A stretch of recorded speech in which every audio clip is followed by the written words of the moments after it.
The cry was small, almost swallowed by the glass and steel silence of the penthouse, but it cut deeper than any boardroom argument ever had.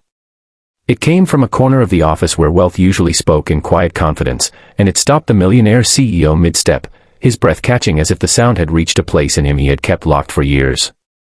A child's sob, raw and trembling, echoed against the polished floors, and in that instant the empire he had built felt suddenly fragile, as if it could crumble under the weight of one broken toy.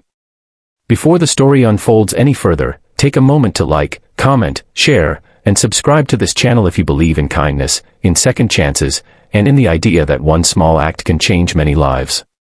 Stories like this are told for hearts that still believe. He had risen from nothing, or so the magazines claimed, though the truth was more complicated. The CEO was known for discipline sharpened to a blade, for decisions that reshaped markets and for a schedule that left no room for softness. His office sat high above the city, sunlight pouring through windows like an unending reward for decades of sacrifice. Yet standing there, watching a small girl clutch a cracked wooden doll with a missing arm, he felt a heaviness settle in his chest that money had never lifted. The girl's face was flushed, eyes wide and wet, her small fingers gripping the toy as if letting go would cause something else to break inside her. The child belonged to the maid, a quiet young woman who cleaned the penthouse with careful hands and eyes lowered not from shame, but from habit. She had brought her daughter that day because childcare had fallen through, and she had been too afraid to ask for time off. The girl had been told to sit quietly, to touch nothing, to make herself small in a place built to remind people how big power could be. But toys break, especially old ones passed down through generations, and when the doll's arm snapped, the sound was loud enough to break the illusion of perfection the office was known for. The CEO knelt without realizing he was doing it, lowering himself to the child's level. The movement shocked the household staff more than any raised voice ever could. He had spent years training himself to look forward, never down, but now he was face to face with a grief so pure it felt almost sacred. The girl's tears were not about plastic or wood, they were about loss, about the one thing she owned that carried the warmth of bedtime stories and the smell of her mother's hands. In her eyes, the world had cracked just a little, and she did not yet know how to fix it. As the maid stood frozen in the background, fear tightening her shoulders, the CEO's mind drifted somewhere unexpected.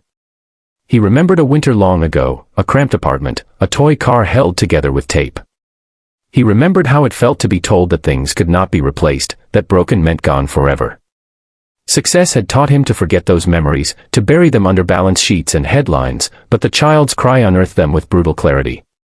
It reminded him that wealth had not erased his past, it had only distracted him from it.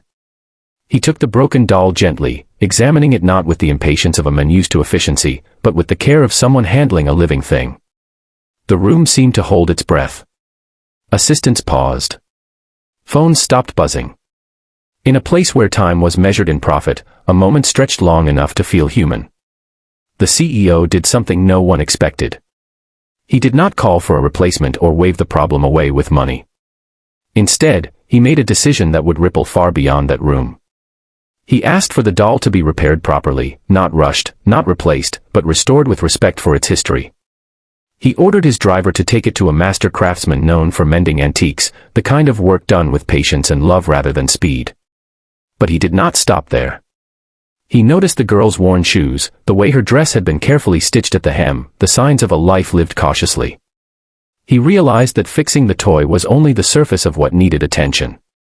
Over the following days, the household watched as small changes began to appear. The maid was offered flexible hours without penalty, something unheard of in a place run by rigid schedules. The child was given a quiet corner with books and art supplies, a space where she was allowed to exist rather than hide. The CEO, once distant and unreachable, began asking questions about the people who worked under his roof. Not interrogations, but genuine inquiries, the kind that listen for answers instead of weaknesses. The repaired doll returned a week later, its arm seamlessly restored, stronger than before.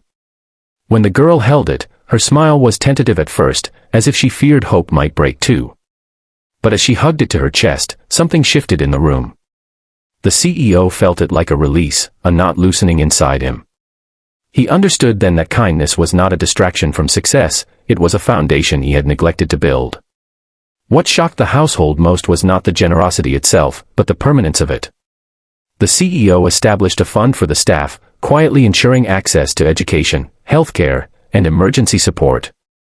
He insisted it remain anonymous, not because he wanted secrecy, but because he wanted sincerity. He began mentoring young employees from backgrounds like his own, teaching them not just how to climb, but how to remember those still standing at the bottom. The maid's life transformed in ways she had never dared to imagine. Stability replaced fear. Dignity replaced silence. Her daughter grew in a space where curiosity was encouraged, where tears were met with understanding instead of punishment. And the CEO, watching from a distance, realized that the broken toy had repaired something in him as well.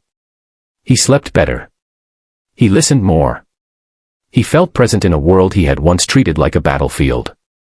Months later, the penthouse no longer felt like a museum of success. It felt lived in, warm, imperfect. Laughter echoed where silence once ruled. The CEO's reputation shifted subtly, from ruthless to respected, from feared to admired. Investors noticed not a decline, but an increase in loyalty and productivity. It turned out that compassion, when practiced honestly, had a return far greater than any quarterly profit. As the child grew older, she would remember that day not as the moment her toy broke, but as the moment she learned that powerful people could be gentle. She would carry that lesson into her own life, shaping choices that favored empathy over indifference. And the CEO would carry his own lesson forward, never again underestimating the weight of a small cry in a big room. If this story has touched you so far, please take a moment right now to comment below with your thoughts or a heart emoji, and share this video with someone who needs to be reminded that kindness still exists. Near the end of his career, when asked what decision he was most proud of, the CEO would not mention mergers or milestones. He would think of a broken doll, a trembling child, and the day he chose to kneel instead of walk away. That choice, simple and quiet, had reshaped his legacy more than any deal ever could. If this story moved your heart, inspired you, or reminded you of the power of compassion, please like the video, share it, and subscribe to the channel. Your engagement helps stories like this reach more hearts, and together, we can keep kindness alive.